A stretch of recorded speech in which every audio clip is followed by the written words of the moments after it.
오늘도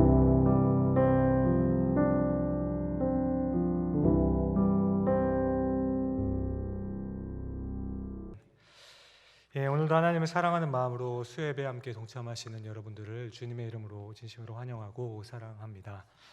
네, 작년 이맘때쯤에 정말 선풍적인 인기를 끌었던 드라마가 하나가 있습니다.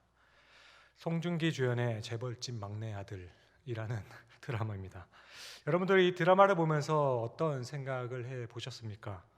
극중에 주인공인 송중기는 다시 인생을 살게 되는데 자신을 죽였던 그 회사의 막내 아들로 환생을 하면서 다시 살게 되죠. 그렇게 이 회사에 대한 복수로 여러 가지 일을 하게 되는데 그 중에 또 내일 있을 수능을 보는 장면도 있습니다. 그렇지만 송중기는 꾸준히 노력한 그 실력으로 수능에 당당하게 S대학교 법대에 들어간 것을 우리는 보게 되죠. 내일이 수능인데 우리 아이들도 이제까지 힘들고 어렵게 해왔던 모든 것들이 잘 풀어지고 좋은 결과가 있기를 또한 기도해 봅니다. 아무튼 저는 극 중에서 가장 인상 깊게 남았던 것은 주인공인 송중기가 집안의 어려운 그 사정으로 인해서 자신의 그 성적이 좋음에도 불구하고 꿈을 포기하고 가족을 위해 살아갔던 그 장면이 머리에 가장 많이 남습니다. 아마도 그 시대에 많은 사람들이 그렇게 살아오셨겠지만 오남매의 장녀였던 어머니가 늘 들려주었던 그 삶이 저에게는 깊이 각인되어 있어서 그런지도 모르겠습니다. 이렇게 어머니는 세상에서 공부만큼 쉬운 것이 어딨냐고 항상 성적이 좋지 않았던 저에게 일침을 놓기도 하셨죠. 그런데 생각해보면 그런 것 같습니다. 내가 하고 싶은 거, 목표가 있으면 정말 열심히 하게 되고 살게 되는 것이 사람인 것 같아요. 여러분들은 꿈이 무엇입니까? 혹시 그 꿈을 이루고 계십니까? 저는 어렸을 적에 저에게 너는 커서 뭐 될래? 뭐 하고 싶어? 라고 물으면 저는 두 번 생각도 안 하고 과학자 혹은 축구 선수가 되는 게 꿈이었습니다. 그런데 이 꿈을 이야기하면 꼭 다시 되물어보는 그 질문이 있죠. 그거 왜 하려고 하는데? 그래서 저는 항상 그 질문에 저는 공부를 열심히 해서 돈을 벌어서 부모님에게 효도하고 가난한 사람들도 도와주는 훌륭한 사람이 될 겁니다. 라고 외쳤습니다. 그런데 참 이상한 것은 시간이 지나서 생각해 보니까 저에게 물어봤던 그 질문을 그 옆에 있는 친구에게도 물어보고 그 옆에 있는 친구에게도 물어봐도 그 꿈은 다 달랐지만 그 꿈을 이루고 하려는 그 행동들은 다 똑같았다라는 거죠. 좋은 꿈을 이루고 해야 될 그 일들이 부모님에게 효도하고 돈을 많이 벌어서 가난한 사람들 도와주는 훌륭한 사람, 이것이 그들의 다 꿈의 목표였고 이유였습니다. 이렇게 보니까는 생각해 보니 제 또래 아이들은 학교에서 혹은 어른들에게 늘 그것이 좋은 것이라고 교육을 받았던 것 같아요. 요즘은 잘 모르겠습니다. 하도 애들이 다 중구난방하니까. 하지만 제가 어렸을 적만 해도 어른들은 자주 어린 저를 보면서 그런 말씀을 하셨어요. 공부 열심히 해야 된다. 그리고 이 다음에 돈 많이 벌어야 되고 돈 많이 벌면 부모님께 꼭 효도하고 효도하는 것만 끝나지 말고 남을 돌아볼 줄 아는 훌륭한 사람 돼야 돼. 보통 이것을 주입식 교육이라고 그러죠. 저만 보면 그 소리를 하시는 거예요. 제가 집안의 장남이었거든요. 그래서 제사를 갈 때마다 항상 그 얘기를 해주시는 거죠. 그래서 저는 어렸을 적에 꿈과 거기에 따라오는 인간이 해야만 하는 그 마땅한 도리에 대해서 앵무새처럼 그렇게 말할 수 있었던 겁니다. 그러면 마치 배를 누르면 I love you 하는 그 어린 아이가 갖고 노는 장난감 인형처럼 누군가 꿈에 대해서 이야기하면 꿈이 뭔데? 그러면 저는 과학자 혹은 축구 선수가 될 겁니다. 왜 그러고 하는데 저는 공부 열심히 해서 돈 많이 벌고 효도하고 그리고 가난한 사람 도와주는 훌륭한 사람 될 겁니다. 이것을 앵무새처럼 대답하는 거죠. 근데 여러분, 어려운 사람들을 도와주는 훌륭한 사람들 여러분 주변에는 많이 있으신가요?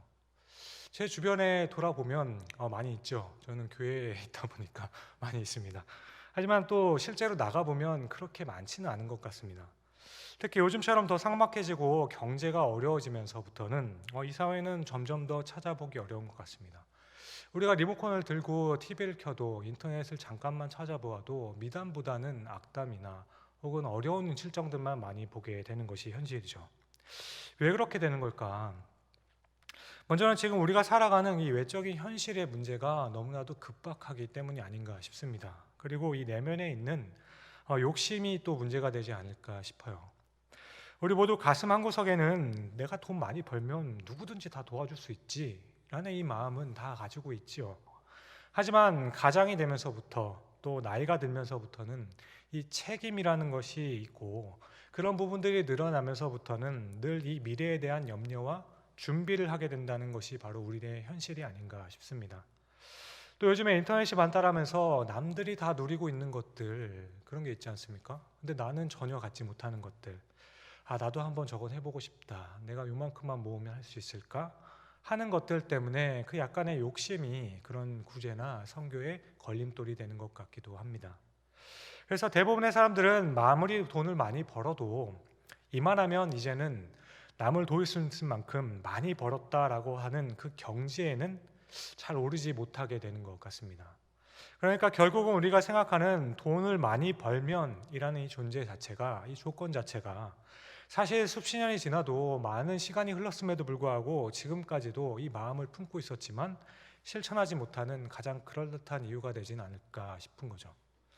또 돈을 많이 벌면 이라는 이 조건이 우리로 하여금 다른 사람들을 도와주지 않아도 되는, 나는 아직 요만큼밖에 못 벌었는데 하는 그런 합리화를 시키는 것이 아닌가 싶습니다. 돈이 정말 산처럼 쌓아놓고 산다면 과연 누구라도 도울 수 있을까요? 그렇게 생각합니까? 하지만 문제는 부자든 가난한 사람이든지 간에 남을 도울 만큼 남는 돈은 잘 없다라는 겁니다. 우리는 각자가 처한 그 현실에서 내가 버는 그 액수의 만큼 그만큼의 생활을 꾸려가기에 빠듯합니다. 그래서 내가 한 달에 100만 원을 벌든 1억을 벌든지 간에 그것이 중요하지 않고 수입의 정도에 따라서 이미 지출이 결정되어 있는 경우가 많기 때문에 그렇습니다. 그래서 저축을 해보니까 저도 어려운 중에 한번 저축을 해봤는데 수입을 늘려서 할 수 있는 것은 아니더라고요. 내가 할 수 있는 지출을 줄여야만 저축을 할 수 있다는 것을 깨달았습니다. 미리 저축을 해야 남는 돈으로 남은 부분들을 줄여 나갈 수 있는 것들이구나라는 것을 깨닫게 됩니다. 그러므로 결국 남는 돈으로 구제를 하려고 한다면 손에 당장 주어진 돈이 없는 우리에게 있어서는 오히려 내가 저 사람보다 더 가난하다라는 그 생각이 들게 된다는 겁니다. 대학교 2학년 여름에 저는 친구들과 태국의 푸켓이라는 여행지를 한번 다녀온 적이 있습니다. 그때 오토바이를 빌리러 간 친구들을 대신해서 저는 떨어져서 혼자 바에 앉아서 보리 음료를 먹고 있을 때예요. 그때는 변화되기 전입니다. 그런데 그때 식당 밖에 있는 한 젊은 여성이 자꾸 저를 보면서 인사를 하는 거죠. 그래서 저는 또 생각을 했지 않겠습니까? 아직 변화되기 전이기 때문에 이 외모가 이 외국에 와서도 통하는구나 했죠. 지금은 절대 그렇지 않습니다. 누가 쳐다보면 오히려 피합니다. 근데 저와 눈이 마주칠 때마다 계속 인사를 하시는 거예요. 갔나 싶어서 보면 또 쳐다보면 인사를 하시고 또 갔나 싶어서 쳐다보면 또 인사를 하시고 하는 거죠. 그래서 다시 생각해 보니까 그 여인이 저를 바라보는 그 눈빛이 그런 눈빛이 아니었던 거죠. 구걸을 하고 있었던 겁니다. 당시 힙합을 제가 굉장히 좋아했었는데 굉장히 치장을 많이 했거든요. 막 호일머리에다가 귀걸이 끼고 반지에 시계에 목걸이에 막 바지는 이렇게 해가지고 다녔었는데 여러 장신구들을 꼈기 때문에 그런지 혼자서 여유롭게 이렇게 돈을 내고 그 음료를 마시고 있는 그 모습이 굉장히 좀 돈이 있어 보였나 봅니다. 어쨌든 여인에게 저를 계속 인사하는 것을 보고 구걸하는 거구나 라고 깨닫고 어려서부터 가지고 있었던 그 꿈과 인간의 도리 있지 않습니까? 그것이 갑자기 발동이 되는 거죠. 그래서 마음에 가책이 들기 시작해서 제가 가지고 있었던 그 돈 50바트를 주었습니다. 마사지를 받으면 팁으로 줄 수 있는 정도의 돈이기 때문에 그렇게 큰 돈은 아니에요. 그래도 그 돈을 받고 참 고마워했던 것을 기억합니다. 근데 일행들이 오고 이제 같이 오토바이를 타러 가려고 하는데 가게를 딱 나서자마자 소문이 돌았는지 그 주위로 아이들이 막 모이기 시작하는 거예요. 저와 일행을 둘러싸고 막 이제 뭐라고 얘기하는지 모르겠지만 뭐 이렇게 얘기를 하는 거죠. 근데 저는 그때 제 자신이 너무 실망스러웠습니다. 그 이유는 여러 가지가 있지만 그들에게 다 줄 돈이 없었어요. 갑자기 이렇게 하다가 또 강도를 만나는 거 아닌가 하는 그 무서움도 있었습니다. 근데 이것들보다 가장 앞선 이유는 돈이 있었으면 과연 줬을까 하는 그 인색감 때문입니다. 당시 21살이었던 제 입장에서는 50바트 정도는 괜찮은데 그 아이들을 주려 그러면 1000바트가 되는 그 돈을 줘야 되는데 이건 너무 아깝다고 생각했던 거예요. 당시 우리가 묵고 있었던 숙소의 값이 하루 빌리는 값이 700바트였습니다. 그러니 1000바트가 나가면 하루 묵을 곳이 없어지는 거죠. 여러분, 돈은 얼마가 있어야 많이 있는 것이고 도대체 얼마가 있어야지 훌륭하게 도와줄 수 있는 사람이 될 수 있는 겁니까? 저 사람이 도움을 주어봤자 제가 한 사람이 도움을 주어봤자 얼마나 도와줄 수 있을까요? 게다가 이 세상에 있는 어려운 사람들을 모두 다 내가 도와줄 수 있는 것도 아닌데 그렇게 생각한다면 남들 돈 많은 사람들이 도와주면 될 텐데 남을 도우며 산다는 것이 과연 나에게는 어떤 의미가 있을까라는 생각을 하게 됩니다. 저는 제 자신을 보면 늘 그랬습니다. 최근에 유행했던 MBTI 결과를 보면 저는 완전 상극인 NITJ거든요. TJ입니다. 내성적이고 굉장히 직관적이고 분석하고 철저하게 계획에 따라서만 지내는 사람이에요. 그래서 미래 계획했던 일이 아니면 그 상황에 부딪히게 되면 너무 당황해서 어쩔 줄을 몰라 합니다. 그래서 설교를 원고를 꼼꼼하게 준비하는 이유도 약간 그런 게 있는 거죠. 하지만 제가 목회를 하면서 많이 변하게 되는 건 만나는 분들마다 너무 어려운 분들이 많다라는 거죠. 듣고 있으면 다 도와드리고 싶습니다. 그런데 제게는 그 능력이 없음이 너무나도 한탄스럽긴 해요. 그래서 늘상 드리는 말씀은 집사님, 권사님, 장로님, 그리고 안수 집사님 힘내십시오. 함께 기도하겠습니다. 이 말뿐일 때가 너무 많아서 좌절이 되기도 합니다. 물론 누가 어렵다고 하면 그 어렵다는 사람들을 다 도와줄 수 없다는 것 알죠. 하지만 제 안에 늘 가시가 되어서 찌르고 있는 이 훌륭한 사람이 되지 못한다는 그 마음의 가책이 계속 찔림이 있긴 합니다. 그래서 상대방이 어렵다고 할 때 선뜻 그것에 대해서 반응하지 못하는 나의 모습을 볼 때 그때 가지게 되는 그 죄책감은 왜 그렇게 또 잘 느껴지게 되는지 참 힘들 때가 많이 있는 것 같습니다. 혹시 여러분들은 그렇지 않으십니까? 완전 아이 성향이라 그런 것 같기도 하고 어린아이 성향이 아니라 MBTI 아이 내성적인 성격이라 그런 것 같기도 하고 교회에서 늘상 듣는 이야기가 또 그렇기 때문에 그런 건 아닌가 싶은 생각도 들기도 해요. 사랑하는 성도 여러분, 하나님의 사람들, 성도들은 그러면 도대체 하나님께서 사랑으로 베풀고 구제하며 나누라 하셨는데 얼마나 어떻게까지 해야 하는 겁니까? 오늘 본문은 바로 이런 부분에 찔림에 있는 저와 같은 그 사람들에게 정말 피하고 싶은 본문이 아닐까 싶어요. 오늘 본문에서 주님께서 하신 말씀은 표면적으로 보면 하나님께 전적으로 의지하고 살아가는 한 여인에 대한 모습으로 나타나죠. 그 말씀도 맞습니다. 그래서 하나님께 온전히 드린 삶에 대한 하나님께서 주시는 축복과 은혜에 대한 그 말씀을 전할 때 가진 것을 전부 드린 이 과부의 헌금에 대한 칭찬을 받은 오늘 모습을 설명하고도 합니다. 하지만 오늘 이 말씀은 또 이것만 있는 것이 아니라 또 다른 의미도 있기에 있는 것 같아서 함께 나누어 보려고 하는 겁니다. 오늘 이 사건은 가진 것 전부를 드리는 헌신이라는 좋은 뜻도 있지만 그 안에 실질적인 우리의 마음에 대한 이야기가 숨겨져 있다라고 생각했습니다. 다시 말해 구제와 헌신을 하면서 살아가는 그 하나님의 사람들의 그 마음의 자세는 어떠해야 하는가에 대한 그 말씀이 아닐까 생각해 봤습니다. 예루살렘 성전 뜰에는 지금 우리의 헌금의 성격과 비슷하게 구제, 감사, 선교 등 이런 목적에 따른 헌금함이 13개가 놓여 있었다라고 합니다. 그리고 당시에는 여성들이 또 헌금을 잘 했었나 봐요. 그래서 여성들도 헌금을 해야 했겠죠. 그러니까 이 헌금들은 여성들이 들어갈 수 있는 그곳에 설치되어 있었다라고 합니다. 그리고 이 헌금함들은 모두 다 입이 이렇게 넓고 들어가는 모양은 가느다란 나팔 모양으로 되어 있는 헌금함이었다고 합니다. 왜 이런 모양으로 만들어졌는지는 알 수 없지만 이 나팔 모양의 헌금함으로 우리가 짐작할 수 있는 건 당시에 지폐가 없었잖아요. 모두 다 동전일 때어 있는데 동전을 이렇게 하나 넣을 때마다 소리가 나니 오르르 넣게 되면 어떻게 됩니까? 그게 온 성전에 퍼지게 되겠죠. 그래서 아마도 주님께서는 마태복음 6장 3절에 그렇게 말씀하신 게 아닐까 싶습니다. 너희가 구제할 때 나팔을 불지 말라라고 하시는 그 말씀이 또 이면에는 이 말씀을 염두에 두지 않았을까 싶기도 해요. 그러니까 나팔을 분다는 의미가 선행을 하면서 여기저기 소문을 낸다는 의미도 있겠지만, 오늘 본문의 말씀에 나오는 헌금함의 이 모습을 염두에 둔다면 그 말씀이 너무 요란하게 헌금하지 않는 것, 그것을 또한 말씀한 것이 아닐까 싶습니다. 어쨌든 이 13개의 헌금함에서 나오는 이 헌금은 주로 성전을 관리하는 곳에 사용되고, 그리고 가난한 사람들을 돕는 데 사용을 했습니다. 그런데 이때 문제는 당시 그 종교 지도자들이었던 서기관들과 그 바리새인들, 그들에게도 섬김과 구제의 대상이 되었다라는 거예요. 그래서 비교적 사회적인 지위도 굉장히 높고 비교적 남들보다 잘 살고 있는데도 불구하고 이 헌금을 가져가야 하는 그 구제의 목록에 이들이 항상 같이 편정되었다라는 겁니다.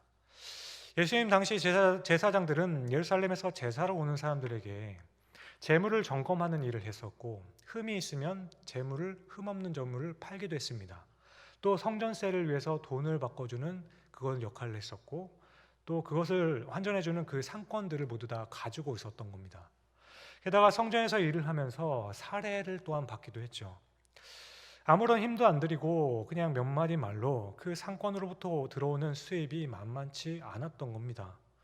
그러니까 이때 가난한 사람들을 위한 구제헌금까지도 받았다라고 하는 것은 가난한 사람들을 돕겠다는 그 원래의 의도를 왜곡하게 되는 거죠. 축복받는 비결과 하나님의 종을 대우하는 그 비결로서 그것을 왜곡하여서 심각한 악습을 또한 만들게 되었던 겁니다.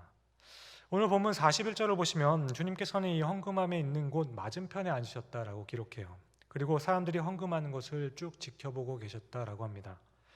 오늘 본문의 저자인 마가는 예수님께서 사람들이 어떻게 헌금하는지를 보시기 위해 일부러 거기에 앉으신 것으로 묘사합니다. 그리고 이제 우리는 한번 상상해 보십시오. 예수님께서 헌금함 앞에 앉아 계십니다. 거리가 어느 정도 되는지는 우리가 잘 알지 못하지만 앉아 계세요. 그리고 그 헌금함 앞에 길게 줄이 늘어섭니다. 그리고 한 사람씩 헌금함에 헌금을 넣습니다. 부자들이 헌금을 하면 정말 많은 동전을 가지고 와서 쫘르르 쫘르르 소리가 나면서 울려 퍼집니다. 그리고 그에 비해 적게 넣으면 누구나 들을 수 있는 만큼 딸랑딸랑 하는 소리가 들리게 되죠. 경건을 보여주려는 사람들과 자신의 부를 과시하고 싶은 그 사람들은 당연히 돈을 많이 넣습니다. 심지어 하인을 대동하여서 자루에 돈을 붓기도 하는 사람들도 있었을 겁니다. 주님은 이런 모습을 앞서 말씀드린 것과 같이 나팔을 부는 모습이라 말씀하신지 모르겠어요. 그런데 사실 앞에서도 말씀드렸지만 이 세상 모두를 구제할 수 있는 것도 아니잖아요. 그래서 진정으로 하나님을 사랑하고 이웃을 사랑하는 것이 아니라면 해도 아무도 몰라주는 이 헌금, 구제 헌금, 이것은 굳이 할 필요가 없다라고 생각할 수도 있겠죠. 하지만 반대로 생각하면 돈이 넘쳐납니다. 근데 이 헌금하는 사람들이, 주변에 있는 사람들이 나를 알아봐만 준다면 어떻습니까? 여유가 많은 사람들로서는 헌금을 많이 하면 많이 할수록 칭찬과 명성을 얻게 되는 거죠. 그러니 나팔 모양으로 된 그 헌금함의 그 의미는 굉장히 뚜렷해지는 겁니다. 돈보다는 명예와 칭찬을 갖기를 원하는 부자들에게는 이보다 더할 나위 없는 칭찬과 명예를 얻을 수 있는 방법이 없었던 거죠. 그러니까 누가 칭찬하지 않는다고 할지라도 이 헌금함의 모양만 보더라도 이미 헌금을 많이 하려는 사람들에게는 헌금을 많이 해야만 하는 충분한 동기가 주어지게 된다는 겁니다. 그런데 이때 헌금함에 돈을 넣기 위해서 긴 줄을 서고 있는 가운데 오늘 주님의 관심을 끌만한 한 사람이 눈에 들어오게 되는 겁니다. 누가 봐도 가난해 보이는 행색이 허름하기 짝이 없는 한 가난한 과부의 모습이죠. 앞에서 말씀드린 상황을 고려하면 아마도 이 여인은 맨 뒤에 서 있었나 봅니다. 그래서 앞에 부자들이 잘 다 헌금하는 것을 보고 마지막에 조용하게 헌금을 드렸던 것 같아요. 헌금함에 헌금을 하는 사람들은 대부분 당당하게 걸어와서 요란한 소리를 내면서 헌금을 하겠죠. 그리고 지나간 후에 한 과부가 와서 헌금을 넣는데 딸랑딸랑 두 소리만 들리는 거죠.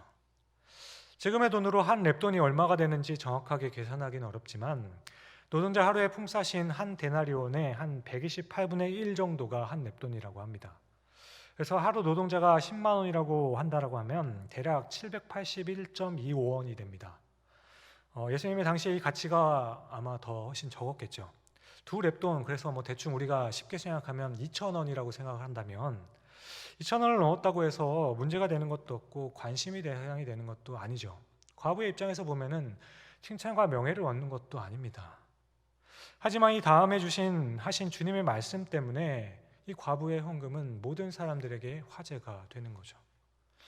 아마도 주님의 제자들도 이 과부가 헌금하는 것을 같이 보고 있었겠죠. 그리고 주님께서는 제자들을 따로 불러놓고 이야기하셨죠. 가난한 과부의 헌금에 대해서 이렇게 말씀하십니다. 43절이죠.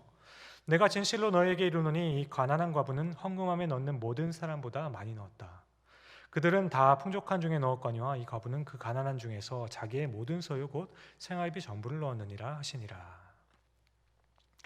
그런데 이때 이런 질문들이 머릿속에 스쳐가죠. 처음에 말씀드린 것처럼 예수님은 과연 이 옆에서 보셨을까? 얼마나 거리가 되었길래 다 확인하셨을까? 그게 두 렙돈이었는지 두 데나리온인지 모르잖아요. 그리고 예수님께서는 이 사람이 과부인 것은 또한 어떻게 알았을까? 오늘날 돈으로 2,000원을 계산한다면 2,000원이 그 사람의 전 재산이라고 한다면 이것도 과연 그 주님은 어떻게 아셨을까?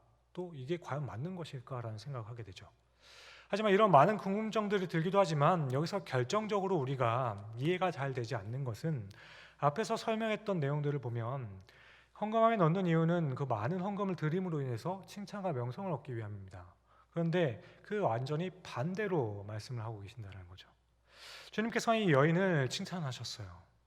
여러분, 이 사건이 기록되기 바로 직전인 40절의 말씀을 보면 당시 종교 지도자들의 그 외식에 대해서 그들의 거짓됨과 탐욕스러움에 대해서 책망을 하셨습니다.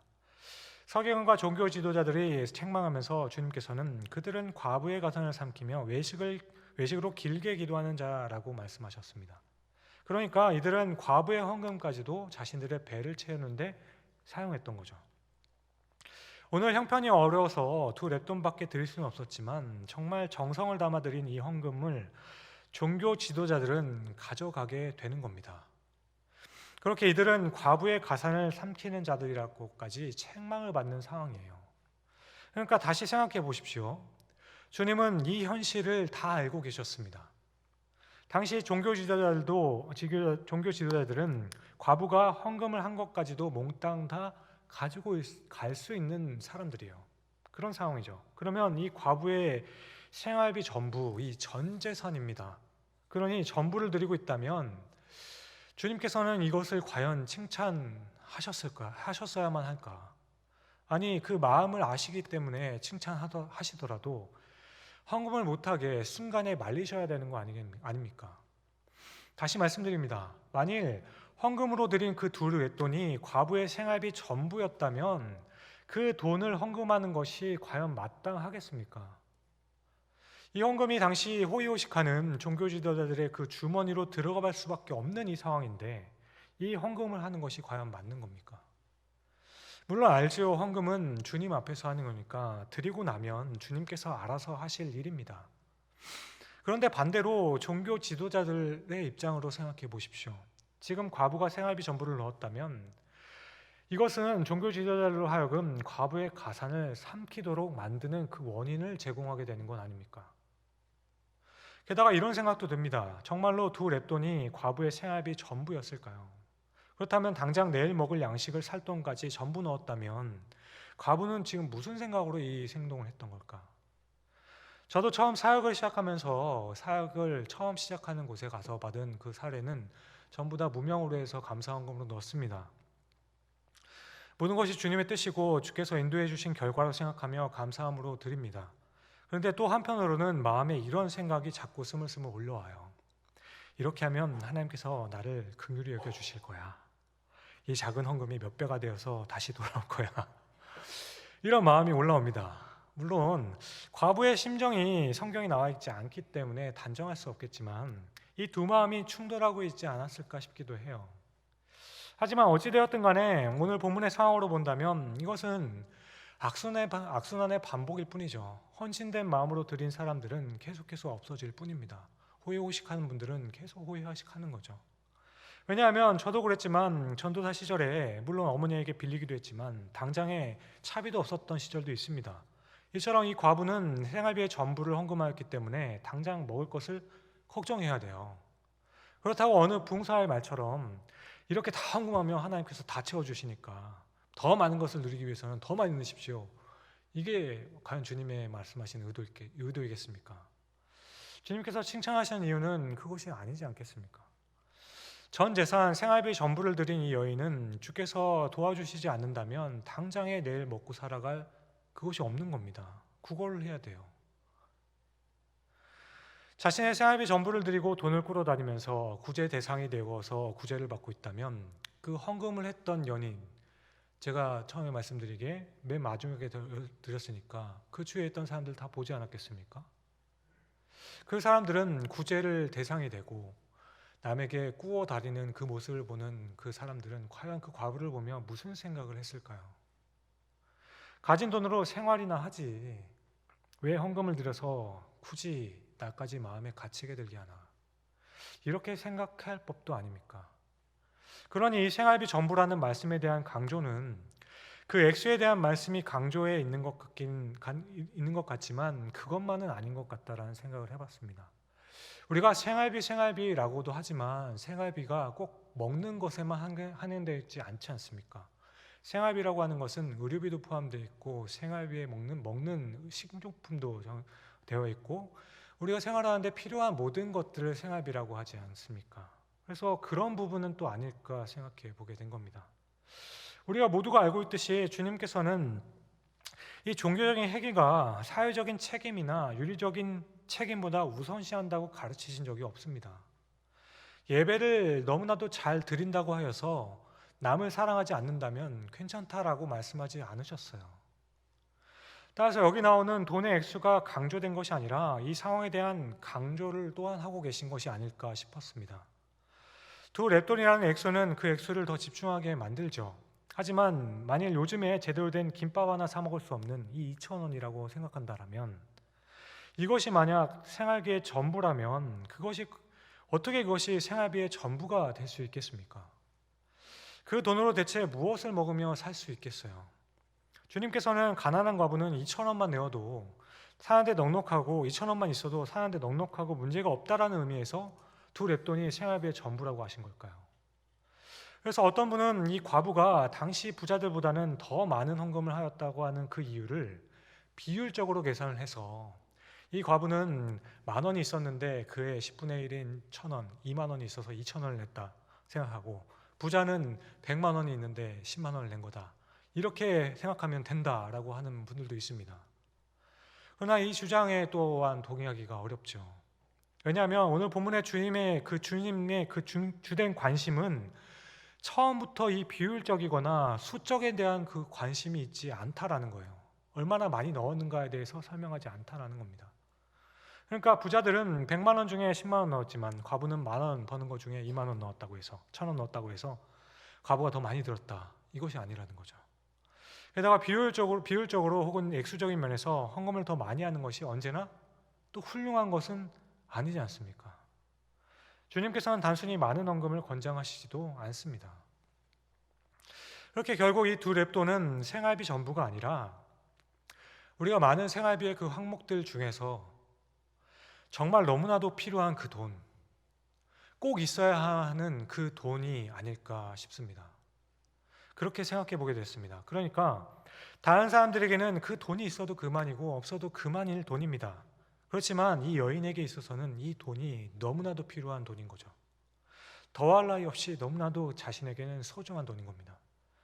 하지만 이 여인은 구제할 수 있는 것은 처음에 말씀드린 것처럼 남는 돈으로 하는 것이 아니라 내가 할 수 있는 지출을 줄임으로 가능하다는 것을 생각했는지 모르겠습니다.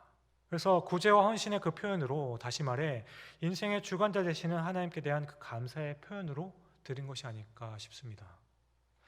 그러니까 생활비 전부라는 것은 당장에 원금을 갚으면 좋겠죠. 그런데 어려운 이웃을 위해 원금보다는 이자를 조금 더 갚고 그렇게 지출할 것을 좋은 방향으로 돌려보는 것이죠. 저는 처음에 우리 교회 오면서부터 지금까지도 놀라고 있는 것이 있습니다. 정말 힘든 분임에도 불구하고 도움을 주시는 분들이 정말 많이 있어요. 본인도 힘듦에도 불구하고 남을 위해서 서달라는 분들이 많습니다. 자발적인 헌신에 참여를 하면서 그것을 정말 아무도 모르게 하려는 그 마음에 너무나도 감격을 받을 때가 많습니다. 저는 처음 말씀드린 것과 같이 잘 하지 못함에 있어서 부끄럽습니다. 저는 태국에서 불쌍한 그 사람에게 한 사람에게 50바트를 주는 것은 전혀 아깝지 않았습니다. 왜냐하면 오늘 먹으려는 그 음료 한 잔만 먹지 않아도 그 돈은 괜찮기 때문이죠. 아무런 손해가 되고 나에게는 아무런 출혈이 되지 않습니다. 그런데 1000바트를 내놓으려 하니 그것은 너무나도 안까웠던 거죠. 당시 대학생 때 여행하는 자로서 1000바트면 하루 숙소비인데 야, 이건 아니지 않나? 라는 생각을 그때도 했습니다. 사랑하는 성도 여러분, 이제까지 함께 나눈 말씀으로 정리하자면 자신에게서도 필요해서 안타깝다, 너무나도 귀한 이 돈, 그것을 구제를 위해서 사용하는 것이 맞는 겁니까? 그렇다면 처음 말씀드린 여유가 생기면 구제하겠다는 것은 결국 굉장한 합리화일 뿐인 겁니다. 이렇게 되면 평생을 구제하지 못하는 그 이유가 바로 여유가 생기면, 돈을 많이 벌면, 내가 부자가 되면 이라는 이 무시무시한 그 함정에 우리는 빠져 있는 겁니다. 예전에 헌금에 대한 설교에서 들었던 예화가 있습니다. 어떤 분이 간증을 하는 시간이었어요. 이분은 아주 오래전에 굉장히 어려운 때가 있었다고 해요. 그래서 사업이 망하고 돈을 벌지 못하여 결국 아내와 이혼을 하게 되고 그렇게 혼자 살아가게 되는데 생활비조차 벌 수가 없었습니다. 그러던 어느 날 교회에서 기도를 하는 중에 그래, 내가 하나님께 전부를 드리면 하나님께서 나를 책임져 주시겠지 하며 그날 그 주머니에 있던 모든 것을 드렸다라고 해요. 그리고 돈 한 푼 없이 가장 친한 친구에게 전화를 걸었고 그 집으로 갔다라고 해요. 여러 사정을 말했더니 그 친구가 그날 좋은 직장 하나를 소개시켜 주었습니다. 그리고 그때부터 성실히 일한 결과 부자가 되었다고 간증을 합니다. 그렇게 간증을 마치면서 내가 이렇게 부자가 된 건 그때 제가 내게 있던 모든 것을 드렸더니 하나님께서 긍휼로 베푸셔서 이렇게 해주셨습니다 라는 간증이었습니다. 이 간증을 들은 교인들은 크게 감동을 받고 은혜를 받습니다. 그런데 그때 회중석에서 한 할머니 한 분이 일어나셔서 말씀하셨다고 해요. 간증 너무 잘 들었습니다. 너무나도 은혜가 되고 힘이 되고 감동이 있는 간증입니다. 그런데 오늘 밤도 주님께서 그렇게 명령하신다면 다 드릴 수 있으신지요? 그러니까 모든 것이 망했을 때에는 가진 것이 얼마 없기 때문에 다 드릴 수 있었는데 지금 부자가 되어서도 과연 그거 다 내놓을 수 있겠습니까? 라는 질문이죠. 사랑하는 성도 여러분, 우리는 돈이 있든지 없든지 남을 돕겠다는 생각이 있을 때 도울 수 있는 겁니다. 우리의 외적인 현실과 내적인 욕심을 보면 우리는 돈이 남아서 도우려고 하면 남을 돕는 그 돈이 아깝지 않은 만큼 남은 때가 없어요. 게다가 반대로 아깝지 않을 정도로만 남을 돕는다면 우리는 과연 그 하나님 앞에서 하나님의 것을 사용하는 그 하나님의 청지기로서의 삶을 과연 살아내고 있는 것이겠습니까? 굉장히 그 고백이 무색해질 겁니다. 따라서 오늘 말씀은 교회의 헌금에 대해서 그리고 구제에 대해서 하신 말씀과 더불어서 조금 더 나아가자면 오늘날 우리가 살아가는 이 현실에서 주님의 제자로서의 그 삶에 우리의 재물에 대한 그 생각을 한 번 더 얘기하고 있는 겁니다. 재물에 대한 그 가치관과 그 삶을 어떻게 살 것인가에 대해서 질문하는 것이죠. 여러분, 오늘 말씀의 과부는 맨 뒷줄에 서서 앞에서 많은 헌금을 하는 사람들을 계속 지켜봅니다. 그러면 내 돈이 얼마나 가치가 있을까 싶어서 포기하고 싶지 않았을까요? 게다가 결국 맨 뒷줄에서 꿋꿋하게 서서 자신의 순서를 기다리면서 결국 헌금을 했을 때 들릴 그 헌금함의 소리를 생각한다라면 끝까지 기다리다가 헌금을 한 이 여인은 정말 어지간한 용기가 아니면 그 자리에 있기 힘들 겁니다. 이것은 우리가 헌신 예배 때 헌금 바구니를 돌리면서 모두가 헌금하는 가운데서 미처 생각하지 못해서 준비하지 못해 참여하지 못한, 그래서 눈치가 보이는 그 정도의 눈치가 아닐 겁니다. 아니 오히려 이 여인은 굳이 헌금을 하지 않아도 되는 상황이죠. 이 돈이 얼마나 이유가 있겠어요. 아니 헌금을 하지 않는 것이 좋습니다. 헌금을 하는 이유가 무엇이었습니까? 앞에 하는 사람들의 조롱거리가 되기에 십상이죠. 당시 상황은 모두가 다 헌금을 해야만 하는 그 상황도 아니에요. 굳이 많은 사람들이 헌금을 가지고 와서 그 쫘르륵 하는 소리가 들리는데도 그곳에 서서 자신의 차례를 기다리고 있는 겁니다. 그런데 이 여인은 자신에게 요구되었던 것이 아님에도 불구하고 그 자리에 남기를 선택합니다. 자신이 얼마 되지 않는 그 헌금이라도 유용하게 쓰이기를 바라며 기도하며 기다립니다. 그리고 이 동전 투닙을 굉장한 용기와 함께 넣었습니다. 그렇게 이 여인이 이렇게 용기를 낼 수 있었던 것은 반대로 이 여인은 너무나도 그렇게 살고 싶었던 그 신앙의 고백 때문이 아닌가 싶습니다.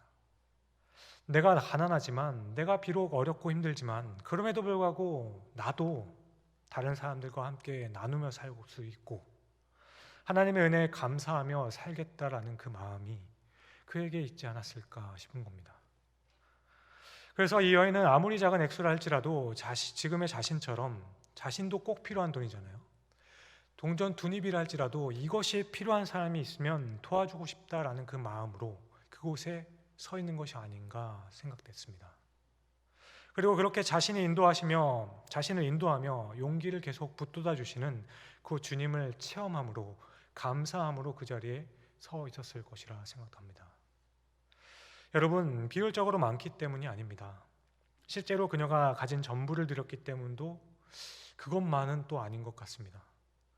다만 이 여인에게는 정말 있어야 할 돈이었고 정말 아깝다라는 마음이 드는 그 돈을 드렸기 때문에 그것은 이 여인에게 있어서는 너무나도 생명과 같은 것이었고 당장의 그 삶을 지탱할 수 있는 굉장히 소중한 것입니다. 그러므로 오늘 이 여인의 헌금은 이 여인의 신앙의 고백인 겁니다. 주님, 저는 이것이 너무나도 필요합니다. 그러나 이제는 이것을 의지하지 않고 하나님을 의지하며 살아보렵니다. 이것이 바로 이 과부의 마음이 아닐까 싶었습니다. 있어도 그만이고 없어도 그만인 것, 그것이 아니라 꼭 있어야 하는 것, 있어야만 하는 것을 과감하게 줄임으로 가능한 것이 바로 우리가 줄 수 있는 도움입니다. 헌신, 구제입니다. 나를 위해서 인색하고 남을 위해서 너그러울 때 가능할 수 있는 것이죠. 이것은 저보다 현실의 일선에 앞서 계시는 여러분들에게는 너무나도 감성적으로 또 너무 낭만적으로 들릴지도 몰라요.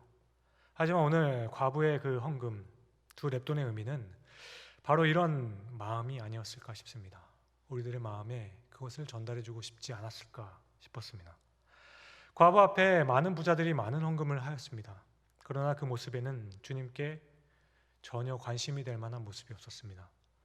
단순히 그들이 부자였음에도 적게 냈기 때문이 아니라 그래서 못마땅했던 것도 아닙니다. 사랑이 느껴질 만큼 그들에게는 희생이 보이지 않았기 때문이 아닐까 싶습니다. 과부의 모습은 매일 아버지를 부르짖으며 살아가는 자녀의 모습, 오늘 하루도 주님께서 주시는 그 은혜 밖에는 내가 살 수가 없습니다 라는 이 고백이 담겨있는 그 모습을 하나님께서 바라보신 게 아닐까, 또한 그것을 우리에게 바라시는 것이 아닐까 싶은 겁니다. 처음 말씀드렸듯이 저도 핑계입니다. 사실 성격상 또 가진 것이 많지 않기에 이것도 합리화이겠죠. 잘 하지 못합니다. 하지만 못한다고 해서 생각도 하지 않고 포기하고 싶지는 않게 되었습니다. 그래서 너무 가지고 싶고 너무 하고 싶은 것들을 조금은 포기할 마음으로 계속 돌리고 어려운 사람들을 도울 때 느끼는 하나님께서 주시는 그 기쁨과 보람을 살아가면서 몇 번은 경험할 수 있었으면 참 좋겠다 생각합니다. 이렇게 적용의 범위도 넓어졌으면 좋겠어요. 단순히 구제뿐만 아니라 우리의 삶이 그렇지 않습니까? 주를 위해서 사는 그 헌신의 표현이 그런 것 같습니다. 시간이 남아서 기도하지 못합니다. 시간이 남아서는 선교하지 못해요. 시간이 남고 여유가 있어서는 절대로 우리는 하나님 앞에서 하나님의 말씀을 깊이 묵상하며 지낼 수 없습니다. 그럴 여유가 우리에게는 생기지 않아요. 이번 달 11월은 총회 달로 지키고 있습니다. 그런데 이맘때면 항상 고민되는 것이 있죠. 매주 듣게 되는 말도 있습니다. 교회를 위해 헌신해 줄 사람을 찾는 것이 너무너무 힘든 상황입니다. 교육부서를 비롯해서 교구에도 찬양팀과 방송실, 주방봉사 등등등 섬김의 손길이 필요한 곳이 너무나도 많은데 모두 다 바쁘다 말씀합니다. 사랑하는 성도 여러분, 변화되는 세상은 멈춰있는 나 자신과는 다르게 너무나도 빠르게 변화하는 것 같아요. 그래서 그것을 적용하며 살기에도 나에게 너무나도 벅차고 힘이 듭니다. 그럼에도 불구하고 예배의 자리, 오늘 이 자리에 오신 이유, 금요 예배와 새벽 예배, 주일 예배를 꾸준히 참석하시는 그 이유는 무엇입니까? 우리의 삶 속에서도 너무나도 급변하는 그 생활 가운데서도 변하지 않는 그 진리, 우리의 하나님을 바라보기 위함 아닙니까? 하나님이 나와 함께 하신다는 그 의식을 갖기 위해서, 의지하기 위해 이렇게 모이는 것 아니겠습니까? 하나님께서 원하시고 기뻐하시는 일을 위해서 우리의 것을 조금씩 아껴서 주님이 원하시는 그 일을 할 수 있으면 좋겠습니다. 그것이 시간이 되었든 물질이 되었든지 간에, 그 어떤 것이 되었든지 간에 남아서 드리는 것이 아니라 이 시간이 너무 소중하지만, 이것이 너무나도 중요하지만 그것을 드릴 수 있는 우리가 될 수 있으면 좋겠습니다. 그렇게 될 수 있는 주님의 자녀가 되기를 간절히 축원합니다. 이렇게 귀한 주님께서 살아 역사하시는 우리 충신교회가 더욱 주님께서 원하시는 그 교회, 주님의 뜻을 이루는 이 시대에 꼭 필요한 그 교회, 그 가운데 자라가고 있는 그 모든 주의 자녀들이 될 수 있기를 주님의 이름으로 간절히 축원드립니다. 기도하겠습니다.